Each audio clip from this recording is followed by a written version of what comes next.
मी नम्रता वागळे. आपण पाहता पुढारी न्यूज आणि वेळ आहे चर्चेचा धुरळा उडवण्याची.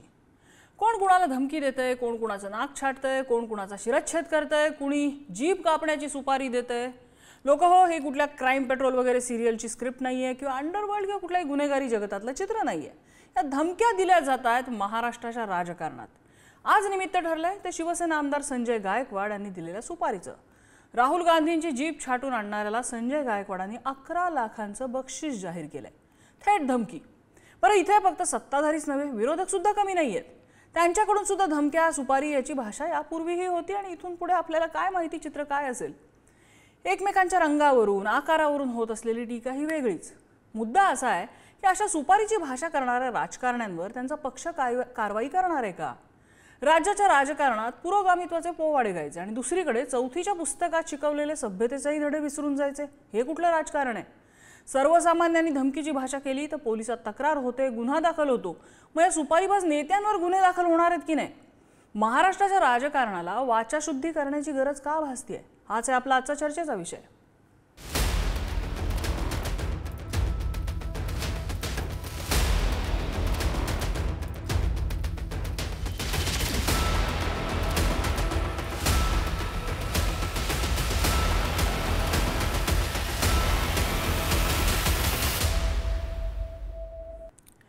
आणि या संदर्भातल्या चर्चेत आपल्यासोबत सहभागी होणार आहेत शिवसेना उद्धव ठाकरे पक्षाच्या किशोरी पेडणेकर, शिवसेनेच्या शिल्पा बोडके आपल्यासोबत आहेत, काँग्रेसचे प्रदेश प्रवक्ते हनुमंत पवार आपल्यासोबत आहेत आणि राजकीय विश्लेषक रोहित चंदावरकर आपल्यासोबत असतील.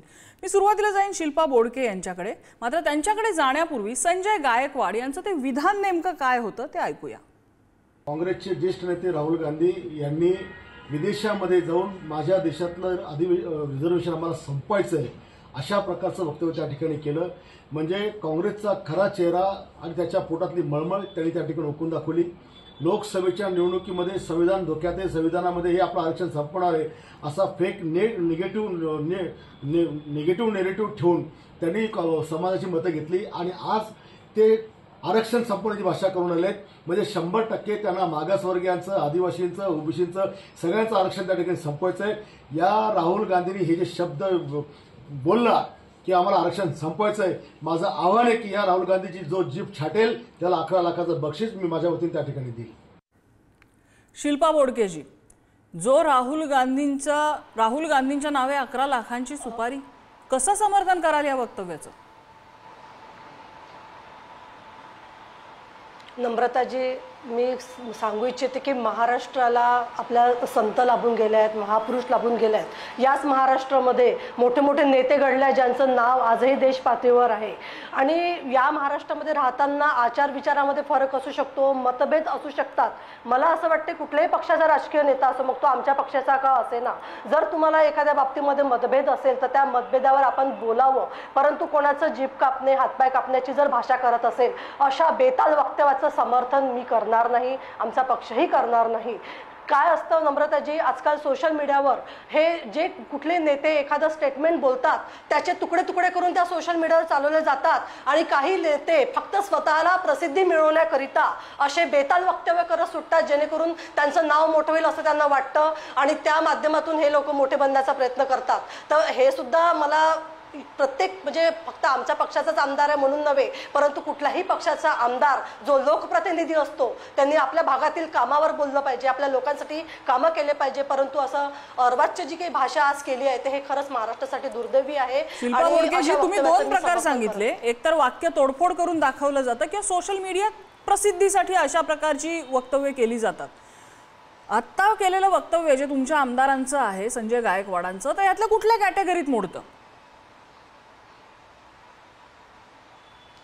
तेच सांगते ना की स्वतःला प्रसिद्धी मिळवण्याकरिता आजकाल लोकप्रतिनिधी असो किंवा कुठलेही पक्षाचे नेते असो असे बेताल वक्तव्य करतात आणि ह्याचं प्रमाण हल्ली वाढत आहे. तर त्यामुळे महाराष्ट्रातील जनता ही सुज्ञ आहे आणि कोण काय बोलतं त्याच्यावर सगळ्याच गोष्टीचं चिरफाड करणे जनता सुज्ञ आहे, ती बघते आणि त्याच्यावर ती नक्कीच हे करेल. चिरफाड करणं म्हणजे चिरफाड अशासाठी करावी लागते की ही वक्तव्य काय आज हे पहिल्यांदा आलेलं नाहीये. गेल्या काही महिन्यात जर आपण साधा गुगल सर्च जरी केला ना तरी ह्याचा शिरच्छेद करा, त्याला कॉर्नर करू, ह्या समाजाशी व्यवहार करू नका, त्या समाजासोबत आम्ही बघून घेऊ, ही अशी वक्तव्य राजकारणाकडनं येते. हनुमंत पवारजी, कसं बघता या वक्तव्याकडे? नाही, हा कोणा तीनपाट संजय गायकवाड नावाचा स्वतःला इतका मोठा समजतो का की या देशाच्या संसदेचे विरोधी पक्षनेते असलेले राहुलजी गांधी, ज्यांच्या आजोबा पंजोबांचं कर्तृत्व या देशामध्ये लोकशाही अभिव्यक्ती स्वातंत्र्य आणण्यासाठी मोठं राहिलेलं आहे, स्वतः राहुलजी या देशामध्ये हिंसाचाराच्या विरोधात, हिंसात्मक विचाराच्या विरोधात मोहब्बत की दुकान म्हणून सगळ्यांना प्रेमाचा संदेश देतात, अशा राहुलजींची जीभ छाटायची भाषा करणारा हा तीनपाट गुंडा, दरोडेखोर, स्वतःच्या अंगावर 307 सारखे कितीतरी गुन्हे असलेला हा तीनपाट वाचाळ माणूस, ह्याची लायकी नाही स्वतःला आमदार म्हणून घेण्याची आणि महाराष्ट्राच्या पवित्र अशा विधिमंडळामध्ये प्रवेश करण्याची. ते ज्या पक्षामध्ये सध्या आहेत त्यांच्या पक्षाच्या प्रवक्त्यांना सुद्धा या वाचाळ आणि या दरोडेखोर गुंडा माणसाचं समर्थन करणं आज अवघड जाते. आमच्या मनामध्ये तीव्र संताप आहे. एकनाथजी शिंदे साहेब महाराष्ट्राचे मुख्यमंत्री आहेत, त्यांच्या पक्षाचा आमदार आहे, त्याला त्यांचं पाठबळ आहे. महाराष्ट्राचे गृहमंत्री देवेंद्रजी फडणवीस आहेत, त्यांना ही भाषा मान्य आहे का? का गुन्हा दाखल केला नाही त्यांनी अजून? काँग्रेसच्या कार्यकर्त्यांनी संयम दाखवणे ह्याचा अर्थ आम्ही आमच्या नेत्यांची जीभ कापण्यापर्यंत आम्ही शांत बसू असा कुणी घेऊ नये. काँग्रेस पक्ष जितका गांधीजींचा आहे तितकाच तो सुभाषचंद्र बोसांचा पण आहे. या संजय गायकवाडांनी त्या मतदारसंघामध्ये काय दहशत माजवली, किती खंडणीखोरी केली, किती जणांवर हाफ मर्डर यानं केलेला आहे म्हणून याच्यावर गुन्हे दाखल आहेत, जमिनी बळकावल्यात, असा हा वाचाळ माणूस दलितांची, आदिवासींची आणि संविधानाची भाषा बोलतो. हा माणूस अॅट्रॉसिटीचा कायदा रद्द करा म्हणून मोर्चा काढणारा, हा माणूस दलित समुदायावर हल्ला करणारा, हा माणूस दलितांवर बहिष्कार घाला म्हणून मोर्चे काढणारा आज दलितांची भाषा बोलतोय, आज आरक्षणाची भाषा बोलतोय, संविधानाची भाषा बोलतोय. संविधानात्मक लोकशाही, अभिव्यक्ती स्वातंत्र्य आणि लोकप्रतिनिधी म्हणून जी एक आब असते त्याच्या जवळही फिरकायची लायकी नसलेल्या या माणसावर गुन्हा दाखल आजच्या आज झाला पाहिजे. आमच्या प्रदेशाध्यक्षांची ती मागणी आहे, विरोधी पक्ष नेत्यांची मागणी आहे, आमच्यासारख्या सर्वसामान्य कार्यकर्त्यांची ती मागणी आहे. राहुलजी या देशामध्ये शांतता आणि प्रेमाचाच संदेश घेऊन जात आहेत. या संजय गायकवाडाबद्दल पण त्यांच्या मनामध्ये प्रचंड करुणा आणि कीवच असणार आहे. पण याचा अर्थ ज्या फुले शाहू आंबेडकरांचा महाराष्ट्र म्हणून आपण घेतो त्या महाराष्ट्रामध्ये असे लोकप्रतिनिधी मग ते कोणत्याही पक्षात असो हे बिलकुल आपण खपवून घेतले नाही पाहिजे. याच्यावर गुन्हा दाखल झाला पाहिजे, याला गजाआड केलं पाहिजे. तुम्ही राहुल गांधी यांच्या आजोबा पंजोबांपासूनचं कर्तृत्व सांगितलं, त्याच्या बाबतीतच भाजपची एक प्रतिक्रिया आली आहे. चंद्रशेखर बावनकुळे यांची मी प्रतिक्रिया आपल्याला आता ऐकवते, ती ऐकूया आपण. हे खरं आहे, संजय गायकवाडांच्या म्हणण्याबद्दल मी काही त्यांचं समर्थन करणार नाही. पण पंडित जवाहरलाल नेहरूंनी असं म्हटलं होतं, म्हणजे बाबासाहेब आंबेडकरांनी जेव्हा संविधान दिलं आणि आरक्षण लागू केलं तेव्हा पंडित जवाहरलाल नेहरू असे म्हटले होते की आरक्षण हे विकासाला बाधा आहे. मग त्यांची पुढची पिढी राजीव गांधी असे म्हणाले होते की आरक्षण देणं म्हणजे बुद्धिहीन लोकांना सपोर्ट करणे आहे. आणि तिसरा आता राहुल गांधी विदेशात जाऊन म्हणतात की आता आम्ही आरक्षणच रद्द करू. म्हणजे 3 पिढ्यात जे त्यांच्या पोटात आहे ते ओठावर आलेलं आहे. मराठा आरक्षणाचं पुन्हा काय होईल हा एक प्रश्न आपल्या समोर आहे. त्यामुळे जरांगे पाटलांनी सुद्धा राहुल गांधीच्या या बोलण्याबद्दल जरा चर्चा केली पाहिजे. हनुमंत पाटीलजी, जी मोहब्बत की दुकान म्हणणारे तुमचे राहुल गांधी आहेत, ते राहुल गांधी हे मोहब्बत की दुकान मधून जे काही देत आहेत ते आरक्षणाच्या मुळावर आहे असा सत्ताधाऱ्यांचा आरोप आहे आणि त्यातून ही भाषा येते असं थोडक्यात सांगायचा प्रयत्न होतोय. नम्रताजी, या महाराष्ट्राचे मुख्यमंत्री, उपमुख्यमंत्री आणि ज्यांना विधानसभेचं तिकीट नाकारलं असे हे भाजपाचे प्रदेशाध्यक्ष कोण चंद्रशेखर बावनकुळे वगैरे, ह्या माणसांना माझं आवाहन आहे की ज्या अमेरिकेतल्या भाषणावर सगळी भारतीय जनता पक्षांच्या सगळ्या वाचाळवीरांना पेव फुटलेला आहे, त्यांना माझं या चर्चेच्या माध्यमातून खुलं आवाहन आहे की त्यांनी पुढारी चॅनलच्या स्टुडिओमध्ये यावं, पुढारी चॅनलचे संपादक सगळे अँकर मंडळींनी बसावं, भारतीय जनता पक्षाच्या लोकांनी बसावं आणि काँग्रेसच्याही लोकांनी बसावं आणि राहुलजींचं ते सगळं भाषण आपण ऐकूया. त्याच्यामध्ये कुठेही राहुल गांधी यांनी आता असलेलं आरक्षण संपवायचं विधान केलेलं नाहीये. सगळ्यांनी फॅक्ट चेक केले, तुमच्या चॅनलनेही दाखवलं, दुसऱ्या चॅनलनी आणि माध्यमांनीही ते छापलं. जे बोललेच नाही त्याच्याबद्दल खोटा प्रचार करणारे राहुल गांधी जिवंत आहेत. इलेक्शनची स्ट्रॅटेजी असते असं सगळं सांगतात. म्हणजे मला आठवतंय गेल्या बिहारच्या निवडणुकी आधी सरसंघ चालकांचं जे वक्तव्य होतं की आरक्षण त्याचं आपल्याला पुनरावलोकन करावं लागेल, त्याच्यावरनं भाजप आता आरक्षण संपवणार असा प्रचार बिहारच्या निवडणुकीत झालेला होता भाजप विरोधात. तुम्ही केलं नाहीये अशातला भाग नाहीये. सरसंघचालकांची भूमिका नाहीच केलेलं, तुम्ही जे म्हणताय त्या अर्थानं बिलकुल केलेलं नाही. सरसंघचालकांची भाषा ही पहिल्या सरसंघचालकापासून ते आताच्या सरसंघचालकांपर्यंत त्याच्यात सातत्य आहे. आज बावनकुळे एवढं बोलतायत, मग जातीय जनगणनेवर का हे बोलत नाहीत? सगळ्यांना आरक्षणाचा लाभ भेटला का नाही भेटला, त्याचं पुनरावलोकन करायचं का नाही करायचं, याच्यावर बावनकुळे जातीय जनगणना झाली पाहिजे आम्ही म्हणतो, तोंड उघडायला तयार नाहीत. मराठा आरक्षणावर तयार नाहीत. धनगर आरक्षण पहिल्या कॅबिनेटमध्ये देणार होते, त्याच्यावर फडणवीस आता शेवटची कॅबिनेट आली तरी बोलायला तयार नाहीत. त्यामुळे आरक्षणावर तर भारतीय जनता पक्षाने तोंड उघडू नये. त्यांच्या पूर्वाश्रमीच्या लोकांपासून, हे ज्यांना वंदनीय मानतात त्या लोकांपासून ते आतापर्यंत आरक्षणाला यांनी विरोधच केलेला आहे. बर, किशोरी पेडणेकर आहेत आपल्यासोबत. किशोरी ताई, या सगळ्या वक्तव्यांचं कसं बघता? आणि सगळं ज्या वेळेला हे असे वाचाळवी येतात तर बोट दाखवलं जातं ते तुमच्या पक्षाच्या संजय राऊतांकडे.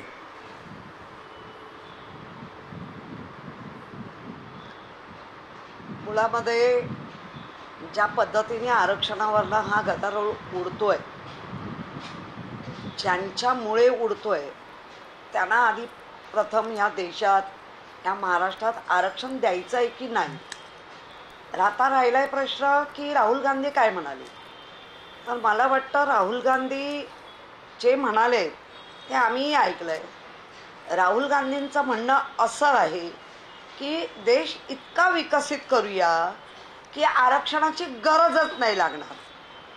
परंतु जे बोललंय ते दाखवायचं नाही आणि नाही बोललंय ते दाखवायचं. कारण मागच्या वेळेला आम्ही संसदमध्ये पण पाहिलं, त्यांनी तेच वाक्य उच्चारलं होतं की भारतीय जनता पार्टी म्हणजे हिंदुत्व नाही, RSS म्हणजे हिंदू नाही, आणि हे लोक अहिंसा घडवतात. त्यांनी अख्ख्या हिंदूला लपेटलं होतं त्याच्यात. सेम आजही तेच चाललंय. मला वाटतं आपल्याला जाती गणना काय का करत नाही, अमकं का होत नाही, हे हा त्या पक्षाचा, भारतीय जनता पार्टीचा नक्की प्रॉब्लेम आहे. परंतु बोललं असताना एक आणि सांगताना एक करून देशात, महाराष्ट्रात उगाचच कारण नसताना वातावरण बिघडवत राहायचं. आता राहिला संजय राऊतांचं. मुळात संजय राऊत जेव्हा तुमचे एवढे 14-15 वाचाळवीर बोलतात तेव्हा ते एकच उत्तर देतात. मग ते पात्र तुम्हाला वाचाळ वाटतात. कशाला तुम्ही एवढं मग बोलता? जीप छाटेन, कोण केक कापतो तलवारीने, ती तलवार बायकोला केक भरवतो, हे आमदार करतायत. आणि सामान्य माणसावर मात्र केसेस होत आहेत. अर्थात केक कापणं ही आपली संस्कृती नक्की नाही, आणि त्यात करून तलवारीने कापणं ही तर अजिबात नाही. पण तरी पण ते घडतंय. हे रन अँड हिटच्या प्रकरणं घडतायत, मुलींवर अत्याचार, कोणीही त्याच्यावर बोलायला तयार नाही. पण एखादं वाक्य असं काही बोलून टाकायचं की ज्याच्यामध्ये स्वतः आमदार आहोत आपण, त्या विधान भवनात, विधानसभेत आपण कायदे बनवतो, तेच कायदे मोडतायत. तर लोकांनी काय ज्ञान घ्यायचं त्याच्यावरनं. बर, चंदावरकर सरांकडे जाईन. चंदावरकर सर, आपल्याला आठवते एक काळचा महाराष्ट्र असा की ज्यामध्ये नेते एकमेकांशी खेळीमेळीनं वागायचे. ही जीत असो हार असो, एक राजकीय संस्कृती, एक राजकीय सभ्यता जपलेली असायची. आणि आज असं होतंय की कोणाची जीभ छाटण्याची भाषा होतीये, शिरच्छेद करण्याची भाषा होतीये, सुपाऱ्या देण्याची, काडतूस फडतूस, रंगावरनं आकारावरनं टीका टिप्पणी केली जाते. वाचाशुद्धीची गरज महाराष्ट्राच्या राजकारणाला झालेली आहे. का घडतंय असं?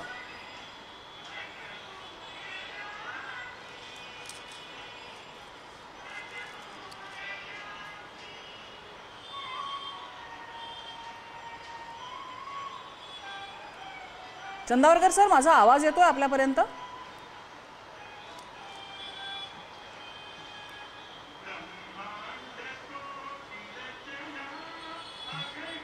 काही तांत्रिक अडचणींमुळे त्यांच्यापर्यंत आपला आवाज जात नाहीये. आपण ऑडिओ चेक करूया. मी पुन्हा एकदा शिल्पा बोडकेंकडे. शिल्पा बोडकेजी, मुद्दा काहीही असो, मात्र अशा प्रकारची भाषा, प्रश्न आता उपस्थित होतोय कारवाईचा. बरं, या प्रकरणामध्ये ज्या पद्धतीने पोलीस सोमोटो काहीतरी ॲक्शन घेतात, इथं तीही दिसत नाहीये. पक्ष काय कारवाई करणार? म्हणजे माझं तर म्हणणं आहे की अशी वक्तव्य इतकी गंभीर असतात की लगेचच तुमच्या एकनाथ शिंदेनी, आपल्या मुख्यमंत्र्यांनी सांगायला हवं होतं त्यांच्यावर काय कारवाई करणार ते. मात्र ते होत नाहीये. तर इलेक्शनच्या तोंडावरती त्यांना कोणीतरी विनिंग आमदार राखून ठेवायचा आहे, सेफ ठेवायचा आहे. नम्रताजी, कसं आहे की आता निवडणुकीचं आहे, निवडणुकीच्या समोर असे मुद्दे गाजतच असतात आणि जसं काँग्रेसच्या प्रवक्त्यांनी म्हटलं त्या पद्धतीने मुद्दे काढतच असतात. जसं लोकसभेच्या इलेक्शनच्या वेळेला झालं की लोकसभेच्या वेळी संविधान बदलणार आहे, महायुतीची जर सरकार आलं तर संविधानच बदलणार, असं चुकीचं नेरेटिव्ह पसरून त्यांनी तो निवडणुकीचा मुद्दा पुढे करत लोकांमध्ये गेले. तर हे सगळं चालत राहतं. मी आमदाराच्या या वक्तव्याचं समर्थन करत नाही आणि त्यांच्यावर कुठली कार्यवाही करायची ते नक्कीच आमचे शिवसेनेचे मुख्य नेते शिंदे साहेब, मुख्यमंत्री साहेब, गृहमंत्री साहेब हे नक्कीच त्याच्यावर दखल घेतील आणि ते त्यांना समजही देतील. परंतु मी एक प्रवक्ता म्हणून मी हेच सांगते आज की असं पद्धतीचं बेताल वक्तव्य किंवा अशा पद्धतीचं वाक्य बोलणं याचं समर्थन आम्ही करत नाही आणि हे महाराष्ट्रासाठी चांगलं नाही आहे. कारण की काय होतं की ज्या वेळेला अशा पद्धतीचे मनभेद तयार होते, मनभेद तयार झाल्यानंतर महाराष्ट्रामध्ये एक कलुषित वातावरण तयार होतं आणि त्याचं जे नुकसान आहे ते सामान्य जनतेचं होतं. आणि म्हणून मला असं वाटते की राजकारणामध्ये राजकीय मतभेद जरूर असावे, त्याच्यावर आपण टीका टिप्पणी करावी, परंतु मनभेद असं कोणाचे हातपाय तोडण्याची भाषा करून वाक्य बोलणे, मनभेद होत असतील तर पक्षाच्या ज्येष्ठ नेत्यांनी ही ऍक्शन घ्यायला पाहिजे. ज्येष्ठ नेते मात्र सुशेगाद असतात, कुठेतरी कुठल्या तरी दर्शनाला जातात, कार्यक्रमांमध्ये व्यस्त आहेत, मात्र हे वाचाळवीर मात्र एकदम सुशेगाद असतात, त्यांना कोणी थांबवणारं नाहीये. पुन्हा एकदा चंदावरकर सर आपल्यासोबत कनेक्ट झालेले आहेत. चंदावरकर सर, महाराष्ट्राच्या राजकारणाची वाचाशुद्धी करायची वेळ का आलेली आहे? तुमची आतापर्यंतची चर्चा मला अजिबात काही ऐकू आली नाही. मला वाटतं आता 4-5वा शो मी तुमच्यासाठी करतोय. साधारण दर आठवड्याला 10-15 शोज करत असतो, पण आज फारच वाईट अनुभव आहे की मला काहीच तुमचा ऑडिओ वगैरे सांगते की सगळ्यांचं असं म्हणणं आहे की संजय गायकवाड यांनी जे काही वक्तव्य केलेलं आहे ते राहुल गांधींच्या अशा वक्तव्यावरनं आलंय ज्याच्या अर्थाचा अनर्थ करून पसरवला जातोय. आरक्षणाबद्दल भाजपनं काहीही बोलण्यात हक्क नाहीये असं विरोधकांनी म्हटलेलं आहे. सत्ताधारी सुद्धा संजय गायकवाडांच्या वक्तव्याचं समर्थन करत नाहीत, पण त्यांचं असं म्हणणं आहे की पराचा कावळा करून प्रत्येक गोष्ट ही पसरवली जाते. हा साधारण क्रक्स आहे आतापर्यंतच्या चर्चेचा. बरं, नम्रता कळला, पॉईंट कळला. तर मला जरा बोलू द्या. आता पॉईंट असा आहे की ओव्हरऑल महाराष्ट्राच्या राजकारणामध्ये पातळी सगळी घसरत जाणे आणि जे काही आपण ऐकतोय वेगवेगळ्या चॅनेल्सवर, वेगवेगळ्या मीडियामध्ये किंवा सोशल मीडिया वगैरे मध्ये, त्याची पहिलं म्हणजे 2च गोष्टी मला बोलायच्यात. पटकन मी बोलतो. कोण वक्तायत मला माहित नाहीत, पण बाकीचे जे कोण असतील त्यांना ऍग्री होईल असंच ते आहे. कुठल्याही आमदाराचं नाव मी घेत नाही, कोणतेही सन्माननीय सदस्य सभागृहाचे असतील त्यांचंही नाव घेत नाही. सगळ्या बाजूनीच हे प्रकार होत आहेत. हे प्रकार महाराष्ट्राच्या हिताच्या दृष्टीने कसे थांबावेत आणि काय व्हावं याबद्दल मला बोलायचं आहे आणि का होतंय हेही बोलायचं. पहिला पॉईंट मी हा घेतो की हे का होतंय. मला असं वाटतं की महाराष्ट्रात तुम्ही एक वायडर पर्स्पेक्टिव्ह बघा, जो मी नेहमी मांडत असतो की बिगर पिक्चर आपण बघितलं पाहिजे. कुठल्याही पक्षाचं आणि कुठल्याही विधानसभा सदस्याचं मला नावच घ्यायचं नाही यामध्ये. ओव्हरऑलच मी तुम्हाला सांगतो की अचानकपणे 2 महाराष्ट्रातले मोठे प्रादेशिक पक्ष फुटल्यामुळे, त्यांचे 2-2 पक्ष झाल्यामुळे महाराष्ट्रात आता 7 ते 8 पक्ष छोटेही धरले तर विधानसभेच्या रिंगणामध्ये आहेत. त्याच्यामध्ये जागा वाटप कसं होणार, कोणाला कुठले मतदार मिळणार, कोणाला कुठली मतदार संघ मिळणार, कोणाला कुठे लढायला मिळणार, कोणाला कुठलं चिन्ह मिळणार वगैरे, याच्यामध्ये एकमेकांमध्ये प्रचंड स्पर्धा आहे. त्याच्यामध्ये कन्फ्युजन आहे आणि नेत्यांचं साधारणपणे असं प्लॅनिंग आहे की शेवटपर्यंत आपण काही जाहीर करायला नको, म्हणजे बंडखोरी वगैरे टळता येईल अशा अर्थाने. तर यामध्ये काय होतंय, याचा एक साईड इफेक्ट असा आहे हे मी सगळ्यांसमोर मांडू इच्छितो, जनतेसमोर, तुमच्यासमोर, सगळ्यांसमोर, की स्पर्धा निर्माण होऊन आपण काहीतरी असं बोलावं ज्याच्यामुळे दिल्लीतलं नेतृत्व, महाराष्ट्रातलं नेतृत्व, सगळंच नेतृत्व हे आपल्याकडे बघेल आणि आपण कसे लॉयल आहोत, आपण कसे पक्षाला एकदम लॉयल्टी आपली आहे किंवा आपण कसे एकनिष्ठ आहोत पक्षाची, किती आक्रमक आहोत वगैरे असं दाखवण्याची एक स्पर्धा देशातला किंवा जगातला सगळ्यात मोठा पक्ष म्हणणारे भाजप पासून सगळ्या छोट्या पक्षांपर्यंत सगळ्यांमध्ये सुरू झाली. त्याचे हे साईड इफेक्ट आहे की काहीतरी मोठं असं बोलायचं की ज्याच्यातनं बघा मी कसा एकनिष्ठ आहे, राजापेक्षा राजनिष्ठ असं दाखवायचं. हे सगळे पक्ष, अनेक आमदार करत आहेत आणि त्याच्यातून ही घसरण सुरू झालेली आहे. ती कुठेतरी थांबायला पाहिजे, हा पहिला पॉईंट. त्याच्यामध्ये तुम्ही म्हणालात ते नम्रता अगदी बरोबर आहे की वरचे नेते जे आहेत, दिल्लीपासून सगळे नेते, त्यांनी सिग्नल दिले पाहिजेत. दिल्लीमध्ये तर परवा 2-3 दिवसापूर्वी मला असं कळलं, कुठल्या तरी एका मोठ्या माजी भाजपचे आमदार आणि आता भाजपचे नेते असलेले कोणीतरी जाहीर मंचावरून म्हणाले की राहुल गांधी यांची अवस्था आम्ही त्यांच्या आजीची केली तशी करू वगैरे, म्हणजे त्यांना ठार मारू वगैरे वगैरे. तर हे टोकाचं, हिंसक अशा पद्धतीची विधानं करणं वगैरे हे सगळं थांबलं पाहिजे. ते का होतंय हे मी ऑलरेडी मांडलं की ते एकनिष्ठ आपण कसे होते दाखवणं आणि लॉयल देन द किंग, राजापेक्षा राजनिष्ठा, यातून होत आहे. पुढचा पॉइंट महत्वाचा, हे थांबवण्यासाठी काय केलं पाहिजे? सगळ्या पक्षांनी कुठेतरी एक बेसलाईन खेचली पाहिजे, कुठेतरी एक लाईन काढली पाहिजे की बाबा आपण हिंसा आणि हिंसेला प्रोत्साहन मिळेल अशा पद्धतीचे निदान कुठले आपण वक्तव्य किंवा शब्द वापरले नाही पाहिजेत. हे सगळ्या पक्षांनी, सगळ्या विधानसभा सदस्यांनी, विधान परिषद सदस्यांनी, सगळ्या नेत्यांनी केलं पाहिजे. हा दुसरा भाग आहे. तुम्ही टीका करा, तुम्ही कुठलाही प्रतिस्पर्धी पक्ष जो आहे, दुसऱ्या बाजूचा पक्ष जो आहे, त्याच्या काही विधानाचा तुम्ही विपर्यास करणं आणि त्याचे थोडं वाढवणं वगैरे हा पार्ट ऑफ द गेम आहे, ते चालून जातं, ठीक आहे. पण त्याच्यामध्ये तुम्ही हिंसा आणि हिंसेला प्रोत्साहन देणारी विधाने किंवा त्याच्यातले कुठले शब्द वापरू नये अशी अपेक्षा आहे, ते घटनेनुसार आहे आणि त्यामुळे आपण ते म्हटलं पाहिजे आणि ते मांडलं पाहिजे. हा दुसरा भाग आहे. आणि याच्यामध्ये तुम्ही म्हणालात तसं मोठे नेते, देशातले, महाराष्ट्रातले पक्षाचे नेते मोठे, जसं की देवेंद्र फडणवीस यांनी ताबडतोब समज काही दिवसापूर्वी दिली काही भाजपच्या नेत्यांना की तुम्ही एका विशिष्ट समाजाविरुद्ध वगैरे एकदम प्रक्षोभक अशी विधानं, काहीतरी घुसून मारू, अमुक करू वगैरे करू नका, अशी त्यांनी समज दिली होती. हे मी देवेंद्र फडणवीस यांचं या निमित्ताने अभिनंदन करू इच्छितो. बाकीच्या नेत्यांनी त्याच्याकडनं हे घेण्यासारखं आहे. कुठे लाईन काढायची नेत्यांनी ऑब्झर्व्ह केलं पाहिजे. त्यांच्याकडे टीम्स असतात, त्यांनी बघितलं पाहिजे कुठे कोण काय बोलतंय आणि एक लाईन हे घेऊन ते कंट्रोल केलं पाहिजे. या 2-3 गोष्टी जर झाल्या तर मला वाटतं ही घसरण जी सुरू आहे महाराष्ट्राच्या राजकारणातली, आणि महाराष्ट्राचं राजकारण आपण संस्कृती असलेलं राजकारण आहे, ते जे म्हणतोय त्याचा जर दर्जा टिकवायचा असेल तर ते आपल्याला टिकवता येईल आणि घसरण थांबवता येईल. नम्रता. बरं, किशोरीताई, अगदी थोडक्यात माझ्याकडे अगदी शेवटचंच मिनिट आहे. हे नक्की आहे की हे थांबवता येऊ शकतं पण केलं जात नाहीये? केलं जात नाही म्हणजे का, तर ज्या पद्धतीने शिंदे गट भाजपाबरोबर बसलेलं आहे, बाकी त्या सगळ्यांना अभय मिळत आहे असं आता जनतेला वाटतंय. आणि त्याच्यामुळे वाटेल तसं म्हणजे अगदी सगळ्यांच्या जे आमदारांची जर बोलणी पाहिलं, महिलांवर वाटेल तसे बोलतायत, अत्याचारावर वाटेल तसे, म्हणजे काहीच पडलेलं नाही. बस आम्ही जगजत्ते आहोत, आम्हाला परत जनतेसमोर जायचंच नाहीये असं जे काही वागणं आहे. आणि आत्ता जे नरेटिव्ह, मग असे एक वाक्य वापरलं तुमच्या प्रवक्त्यांनी, नरेटिव्ह नाही, त्यांच्या आमदारांनी म्हटलं होतं, कर्नाटकातल्या आमदारांनी म्हटलं होतं, आपल्या मुंडेताईंनी म्हटलं होतं, हे आमदार म्हणत होते. आता त्यांचा कम्प्लीट यू टर्न आहे. आता म्हणे कोण बोलेल तर आम्ही आरक्षण, कोणी आरक्षणाला तुम्ही हातच नाही लावू शकत, कारण ते इतकं मजबूत बाबासाहेबांनी दिलंय, त्यांचे आभारच मानले पाहिजे. तर ते जर आरक्षण नव्हे संविधान नसतं ना तर ब्रिटिशांपेक्षाही आमचे हाल झाले असते.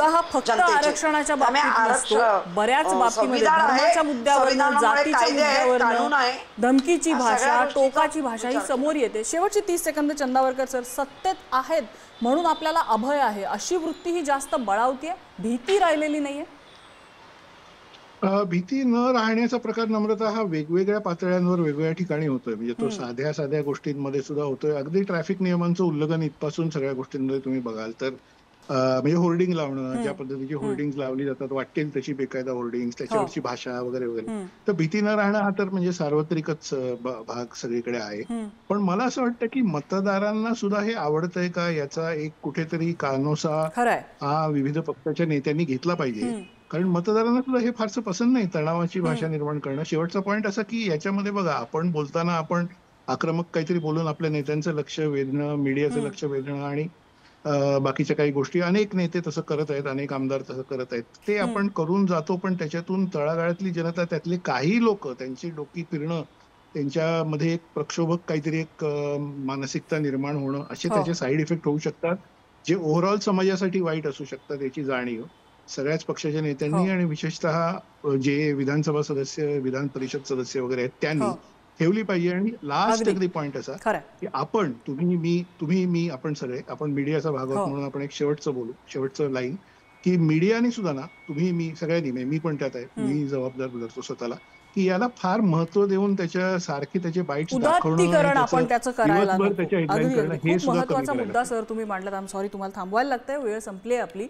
असं म्हणतात की महाराष्ट्राला शिव्या ओव्यांची दोन्ही बाजूंची परंपरा आहे, पण या शिव्या जरी आपण विचारात घेतल्या तरी सुद्धा त्यामध्ये धमकीची भाषा कुठून येते, या धमकीची वकिली कशी करायची, जसं आता सर म्हणाले, चंदावरकर सर म्हणाले की या सगळ्यामध्ये कुठेतरी दाखवून द्यायचा प्रयत्न आहे, माझं अस्तित्व, माझं महत्त्व, माझी लॉयल्टी, त्यासाठी हे होतंय का? आणि दुसरी गोष्ट, TRPचा आरोप जो आमच्यासारख्या चॅनलवरती होत असतो, आजकाल सगळ्यांनाच TRP हवा आहे, मग तो आपण चांगल्या मार्गाने सुद्धा मिळवता येतो, हे नेते विसरतात का? सोपी आणि अगदी वेगाने मिळणारी प्रसिद्धी त्यांना हवी आहे का? हे सगळे मुद्दे विचारात घ्यायचं आहे. अर्थात जसं चंदावरकर सर म्हणाले, नियंत्रण करता येऊ शकतं, पण त्यासाठी पक्षाच्या टॉप ब्रासने मनावर घेतलं पाहिजे. चर्चेसाठी सगळ्या मान्यवरांनी आपल्याला वेळ दिला, सगळ्यांचे आभार. आजचा धुळा इथेच थांबला. उद्या पुन्हा भेटूया नवीन विषयासह. पाहत रहा पुढारी न्यूज.